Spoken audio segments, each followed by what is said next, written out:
নমস্কাৰ বন্ধু বান্ধৱীসকল জ্ঞান বিকাশ ইউটিউব চেনেলৰ নতুন এটি ভিডিঅ'লৈ আপোনালোক সকলোকে স্বাগতম জনাইছো। আমি যেহেতু এই ভিডিঅ'বোৰৰ জৰিয়তে উপন্যাস সাহিত্যৰ বিষয়ে আপোনালোকৰ মাজলৈ ন তথ্য আগবঢ়াই আহিছো আৰু আজিও তাৰেই লগত সংগতি ৰাখি এই ভিডিঅ'টো আপোনালোকৰ মাজলৈ লৈ আনিছো। আশা কৰো আগন্তুক পৰীক্ষাত এই ভিডিঅ'টোৰ জৰিয়তে আপোনালোকে সহায় লাভ কৰিব পাৰিব। আৰু পৰীক্ষা যেহেতু সমাগত আপোনালোকে নিজাকেও হয়তো প্ৰস্তুতি চলাই আহিছে আৰু আগৰ ভিডিঅ'বোৰো আপোনালোকে চাই যাব, তাতেও কিছুমান নতুন নতুন তথ্য পাব আৰু আপোনালোকে কমেন্টৰ মাজেৰে কিছুমান বিষয়ৰ ওপৰত ভিডিঅ' বনাবলৈ আমাক কৈ আছে আৰু মই যিমানখিনি পাৰো পৰীক্ষাৰ আগতে ভিডিঅ'বোৰ আপোনালোকৰ মাজলৈ লৈ অনাৰ চেষ্টা কৰিম। আৰু যেহেতু উপন্যাসৰ বিষয়ে আমি পঢ়ি আছিলো, মাজতে বেলেগ বিষয়ে ভিডিঅ' আনিলে আপোনালোকৰ হয়তো যিসকলে এটা গতিত পঢ়ি আছে যে উপন্যাসখিনি শেষ কৰি লৈ আমি বেলেগ বিষয়ত যাম, তেতিয়া তেওঁলোকৰ হয়তো ভিডিঅ'বোৰ চাওঁতে অলপ অসুবিধাৰ সন্মুখীন হয়। সেয়ে আমি ভাবিছো উপন্যাসৰ যিখিনি তথ্য মোৰ আছে সেইখিনি আগতে দি লৈ তাৰ পিছত আন বিষয়বোৰো এই ভিডিঅ'বোৰৰ মাজেৰে আমি লৈ আনিম আৰু আপোনালোকে তাত যাতে সঁহাৰি জনায় আৰু ভিডিঅ'বোৰ কেনেকুৱা পাইছে জনাব আৰু যিমান পাৰে শ্বেয়াৰ কৰিব, কাৰণ শ্বেয়াৰ কৰিলে বিষয়বোৰ বা আমাৰ চেনেলটোৰ বিষয়ে বহুতে নজনাবিলাকে জানিব পাৰিব। কাৰণ অসমীয়া বিষয়ত যেহেতু নেট পৰীক্ষা বা স্লেটৰ বাবে চেনেল এটা পোৱা টানেই বুলি ক'ব পাৰি আৰু আজিকালি নোহোৱা বুলিও ক'ব নোৱাৰো, দুই এটা চেনেল দেখা পাওঁ, কিন্তু তাৰ মাজতে আপোনালোকে যেহেতু এই ভিডিঅ' চেনেলটোৰ জৰিয়তে ভিডিঅ'বোৰ পাই আছে আৰু শ্বেয়াৰ কৰি দিলে আনেও আপোনালোকৰ পৰা সহায় লাভ কৰিব। সেয়ে ভিডিঅ'টো আৰম্ভ কৰাৰ আগতে এই কথাখিনি আপোনালোকক জনাই থলো। তেনেহলে আহকচোন আমি ভিডিঅ'টোৰ মাজলৈ এতিয়া আগবাঢ়ো। এতিয়া আজিৰ ভিডিঅ'টোত প্ৰথমতে আছে ঊনবিংশ শতিকাত অসমত সংঘটিত অনেক ঘটনাৰ ভিতৰত খ্ৰীষ্টান মিছনেৰীৰ উদ্যোগত অৰুণোদয় 1846 চনত যেহেতু অৰুণোদয় প্ৰথম প্ৰকাশ পাইছিল আৰু পত্ৰিকাত প্ৰকাশ অসমীয়া সামাজিক সাংস্কৃতিক জীৱনত এক উল্লেখযোগ্য ঘটনা। এতিয়া চাব, এই অৰুণোদয়ৰ পাততে 1851 খ্ৰীষ্টাব্দৰ জানুৱাৰী মাহৰ পৰা অসমীয়া ভাষাত পোনপ্ৰথমবাৰৰ বাবে উপন্যাস এখন ধাৰাবাহিকভাৱে প্ৰকাশ হ'বলৈ ধৰে। আৰু অৱশ্যে এই উপন্যাস মৌলিক উপন্যাস নাছিল, ই হ'ল বিখ্যাত ইংৰাজী কাহিনীকাৰ জন বনিয়াৰ, নামটো বহুতে শুনিছে, জন বনিয়াৰ দ্য পিলগ্ৰিমছ প্ৰগ্ৰেছ নামৰ উপন্যাসৰ ডক্টৰ নাথান ব্ৰাউনে কৰা অসমীয়া অনুবাদ যাত্ৰীকৰ যাত্ৰা। এতিয়া আমি ইয়াতে এইখিনি কথা পঢ়িম যে অৰুণোদয়ৰ পাতত কেনেদৰে প্ৰথমে অসমীয়া উপন্যাসে গতি লাভ কৰিছিল আৰু প্ৰথমখন উপন্যাস ইয়াতে উল্লেখ কৰিছে জন বনিয়াৰ, নামটো হয়তো বহুতে শুনিছে, দ্য পিলগ্ৰিমছ প্ৰগ্ৰেছ। ইয়াৰ ওপৰত পৰীক্ষাত প্ৰশ্ন অহাও দেখিবলৈ পোৱা যায় আৰু তাৰে অসমীয়া অনুবাদ কৰিছিল যাত্ৰীকৰ যাত্ৰা নামেৰে। এইটো এটা গুৰুত্বপূৰ্ণ তথ্য, আপোনালোকে লিখি ল'ব। এতিয়া তাৰ পিছত আছে এই উপন্যাসৰ অনুবাদ অৰুণোদয়ত 1848 খ্ৰীষ্টাব্দত নৱেম্বৰ মাহতে প্ৰথম প্ৰকাশ হৈছিল, যদিও কিছুদিন ইয়াৰ প্ৰকাশ বন্ধ আছিল। যদিও কিমান হৈছিল, 1848 চনত প্ৰথম প্ৰকাশ হৈছিল, কিন্তু কিছুদিন ইয়াৰ প্ৰকাশ বন্ধ হৈ আছিল। আৰু পিছত কিমান চনত 1851 খ্ৰীষ্টাব্দৰ পৰা নিয়মীয়াকৈ প্ৰকাশ হৈছিল। 1857 খ্ৰীষ্টাব্দত যাত্ৰীকৰ যাত্ৰা গ্ৰন্থৰ আকাৰে কিমান চনত প্ৰকাশ পাইছিল, কেতিয়াবা প্ৰশ্নত সুধি দিব পাৰে, আৰু সেই চনটো হৈছে 1857 চনত যাত্ৰীকৰ যাত্ৰাই গ্ৰন্থকাৰে প্ৰকাশ পাইছিল। স্বাভাৱিকতে এই উপন্যাসৰ লগত অসমীয়া মানুহৰ জীৱন যাত্ৰাৰ কোনো সম্পৰ্ক নাই, কিয়নো খ্ৰীষ্ট ধৰ্মৰ ভাৱধাৰাৰে ৰচিত এই উপন্যাসত এক ৰূপক কাহিনীহে মাত্ৰ লক্ষ্য কৰা যায়। আৰু এই উপন্যাসখনত কি আছিল, অসমীয়া মানুহৰ জীৱন যাত্ৰাৰ লগত কোনো সম্পৰ্ক নাই বুলি ইয়াত উল্লেখ আছে।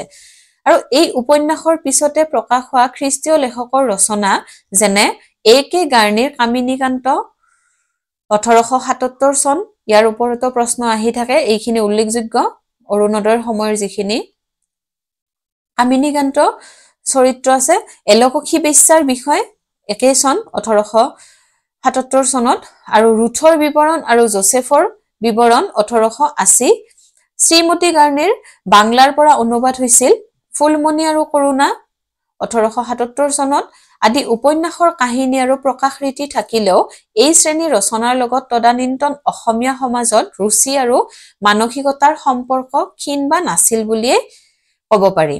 এতিয়া তাৰ পিছৰ তথ্যত কি আছে আমি চাম। ঊনবিংশ শতিকাৰ শেষৰ ফালে অসমীয়া লেখকৰ হাতত সৃষ্টি হোৱা উপন্যাস বা ইয়াৰ আৰ্হিৰ পোনপ্ৰথম ৰচনা আমি পাওঁ হেমচন্দ্ৰ বৰুৱাৰ ব্যংগাত্মক উপন্যাসধৰ্মী ৰচনা। এইখনো এখন উল্লেখযোগ্য ৰচনা আৰু ইয়াৰ ওপৰতো পৰীক্ষাত প্ৰশ্ন আহে যে বাহিৰে ৰংচং ভিতৰে কোৱা ভাতুৰি আৰু চনটো কিমান 1876 আৰু কোনে লিখিছিল এইখন হেমচন্দ্ৰ বৰুৱাৰ ব্যংগাত্মক আছিল কিন্তু ব্যংগাত্মক উপন্যাস। আৰু পদ্মাৱতী দেৱী ফুকননিৰ সুধৰ্মৰ উপন্যাস 1884 চনত নামৰ সৰু উপন্যাসধৰ্মী গ্ৰন্থখনিত। এই দুখন মনত ৰাখিব। এতিয়া তাৰ পৰৱৰ্তী সময়ত আমি কি পাওঁ অৰুণোদয়ৰ পিছত জোনাকী বিজুলীৰ প্ৰকাশৰ লগে লগেই অসমীয়া কাহিনী সাহিত্যৰ নতুন যুগৰ শুভাৰম্ভ হয়। যদিও জোনাকীৰ আলোচনীয়ে নতুন সাহিত্য সৃষ্টিৰ ক্ষেত্ৰত প্ৰস্তুত কৰিছিল তথাপি বিজুলীতহে পোনপ্ৰথমবাৰৰ বাবে ধাৰাবাহিকভাৱে প্ৰকাশিত হ'ল প্ৰকৃতাৰ্থে উপন্যাসৰ বৈশিষ্ট্যৰে সমৃদ্ধ পদ্মনাথ গোহাঞিবৰুৱাৰ ভানুমতী। এইখনৰ নাম বহুতেই শুনিছে আৰু ভানুমতীৰ চনটো কিমান আছিল 1890 চনত। যদিও কি হৈছিল জোনাকীতে এই ধাৰাটোৰ আৰম্ভণি হোৱা বুলি কোৱা হয় কিন্তু পোনপ্ৰথমবাৰৰ বাবে বিজুলী আলোচনীখনতহে ধাৰাবাহিকভাৱে প্ৰকাশ পাইছিল পদ্মনাথ গোহাঞিবৰুৱাৰ ভানুমতী নামৰ উপন্যাসখন। তাৰ পিছতেই গোহাঞিবৰুৱাই গ্ৰন্থাকাৰে প্ৰকাশ কৰে লাহৰী। পদ্মনাথ গোহাঞিবৰুৱাৰে লাহৰী উপন্যাসখন গ্ৰন্থ আকাৰে প্ৰকাশ পাইছিল কিমান চনত 1892 চনত ভানুমতীৰ 2 বছৰ পিছত। উল্লেখযোগ্য যে লাহৰীয়ে অসমীয়া ভাষাত ছপা হৈ ওলোৱা উপন্যাসৰ সকলো গুণ সমৃদ্ধ প্ৰথম গ্ৰন্থ। ইয়াতে এটা গুৰুত্বপূৰ্ণ তথ্য পালো যে কেতিয়াবা দিব পাৰে অসমীয়া ভাষাত ছপা হৈ ওলোৱা উপন্যাসৰ সকলো গুণ সমৃদ্ধ প্ৰথম গ্ৰন্থখনৰ নাম কি আছিল সেইখন হৈছে লাহৰী। চনটো কিমান আছিল 1892। তাৰ পিছত চাব গতিকে ঐতিহাসিক বিচাৰত পদ্মনাথ গোহাঞিবৰুৱাই প্ৰথম অসমীয়া ঔপন্যাসিক আৰু তেওঁৰ ইয়াতেও তথ্যটো পালো যে ঐতিহাসিক বিচাৰত প্ৰথম অসমীয়া ঔপন্যাসিক বুলি আমি কাক ক'ব পাৰো পদ্মনাথ গোহাঞিবৰুৱাক আৰু তেওঁৰ লাহৰীয়ে প্ৰথম প্ৰকাশিত অসমীয়া উপন্যাস। এই দুটা তথ্য মন দি পঢ়ি ল'ব আপোনালোকে। তাৰ পিছত আছে 1894 খ্ৰীষ্টাব্দত ৰজনীকান্ত বৰদলৈৰ মিৰি জীয়ৰী। এইখনো এখন উল্লেখযোগ্য উপন্যাস আৰু মিৰি জীয়ৰীৰ প্ৰকাশৰ লগে লগেই অসমীয়া উপন্যাসত নতুন দিগন্তৰ উন্মোচিত হ'ল। এই উপন্যাসৰ যোগেদিয়ে অসমীয়া সামাজিক উপন্যাসৰ ভেটি সুদৃঢ় হোৱাৰ উপৰি ইয়াৰ কাহিনীৰ পটভূমি অসমৰ এটি জনজাতীয় জীৱনধাৰা হোৱাটোৱে উপন্যাসিকখনক আন এক বিশিষ্ট আয়তন দিলে। এতিয়া আমি মিৰি জীয়ৰী যিখন উপন্যাস তাৰ কি আছিল এই উপন্যাসখনৰ পটভূমিটো কি আছিল জনজাতীয় জীৱনধাৰাৰ পটভূমি আছিল আৰু সেই বিষয়টোৱে উপন্যাসখনক এক নতুন মাত্ৰা দিলে। তাৰ পিছত চাব ইয়াৰ পিছত বৰদলৈয়ে ঐতিহাসিক উপন্যাস ৰচনাত মনোনিৱেশ কৰিলে আৰু এই শ্ৰেণীৰ উপন্যাসৰ যোগেদিয়ে বিংশ শতিকাৰ আৰম্ভণিতে অসমীয়া উপন্যাসৰ শক্তিশালী ঐতিহ্য প্ৰতিষ্ঠা কৰিলে। আৰু এই ঐতিহ্য প্ৰতিষ্ঠা হ'ল কেতিয়া হৈছিল ঐতিহ্য প্ৰতিষ্ঠা ইয়াতে আছে সম্পূৰ্ণ 100 বছৰ পূৰ্বতে প্ৰকাশ হোৱা বৰদলৈৰ মনোমতী নামৰ যিখন উপন্যাস 1900 চনত আৰু সেই উপন্যাসখনৰ জৰিয়তে আমাৰ কি হৈছিল যে ইয়াতে যি ঐতিহ্য প্ৰতিষ্ঠা হোৱাৰ কথা কৈছিল সেই উপন্যাসখনৰ জৰিয়তে ঐতিহ্য প্ৰতিষ্ঠা হৈছিল। আৰু উপন্যাসৰ সকলো গুণেৰে সমৃদ্ধ এই উপন্যাস অসমীয়া সাহিত্যকে প্ৰতিষ্ঠা কৰিব খোজা উপন্যাসৰ বৰ নামঘৰটোৰ লাইখুটা স্বৰূপ। আৰু আমাৰ যি আছে উপন্যাসৰ সকলো গুণেৰে সমৃদ্ধ যিখন উপন্যাস আমাৰ মনোমতী আৰু সেইখন উপন্যাসে কি হৈছিল অসমীয়া উপন্যাসৰ যি বৰনামঘৰটো তাৰ লাইখুটা বুলি আমি ক'ব পাৰো সেইখন উপন্যাসকে। তাৰ পিছত চাব ইয়াতে কি আছে শতিকাৰ আৰম্ভণিৰ দশকতে আমি লাভ কৰিলো লক্ষ্মীনাথ বেজবৰুৱাৰ ইতিহাস ভিত্তিক উপন্যাস পদুম কৰি। এতিয়া আমি প্ৰথমতে পঢ়িলো অৰুণোদয় সময়ছোৱাত তাৰ পিছত জোনাকী বিজুলী এনেকে পঢ়ি আহি তাৰ পিছত আমি কি পাম বেজবৰুৱাৰ যুগৰ কথাত আমি আহি পালো আৰু তেতিয়া আমি পাম লক্ষ্মীনাথ বেজবৰুৱাৰ এখন ইতিহাস ভিত্তিক উপন্যাস আৰু সেইখন হৈছিল পদুম কৰি চনটো কিমান 1905 চনত। বৰদলৈৰ অব্যৱহৃত কালতে অসমীয়া উপন্যাস ৰচনাত হাত দিছিল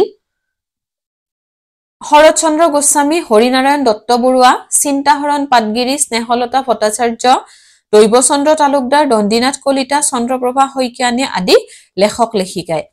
এইকেইজনৰ নামো আপোনালোকে পঢ়ি ল'ব।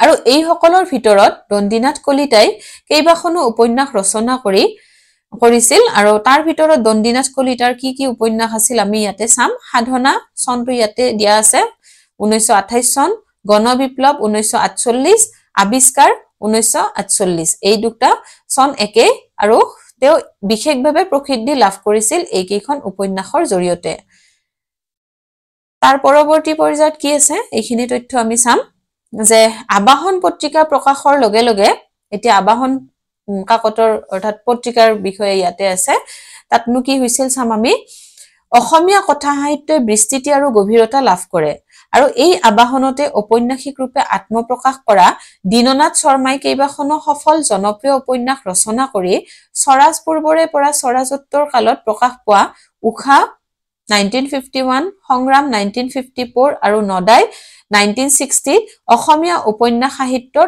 উজ্জ্বল হৈ থাকিব এতিয়া দীননাথ শৰ্মাই কোন কেইখন উপন্যাস ৰচনা কৰিছিল ইয়াতে নাম কেইটা আছে আপোনালোকে চাই লব আৰু আজিৰ ভিডিওটোত এইখিনি তথ্যই মই আপোনালোকৰ মাজলৈ লৈ আনিছো আশা কৰো এই ভিডিওত দিয়া যিখিনি তথ্য আছে সেইখিনিৰ জৰিয়তে আপোনালোকে উপকৃত হ'ব পাৰিব তেনেহলে আৰু দীঘলীয়া নকৰি ভিডিওটো ইয়াতে সামৰিছো ভিডিওটো যদি ভাল পাইছে তেনেহলে লাইক কৰিব শেয়াৰ কৰিব আৰু চেনেলটো সাবস্ক্ৰাইব কৰি দিবলৈ নাপাহৰিব ধন্যবাদ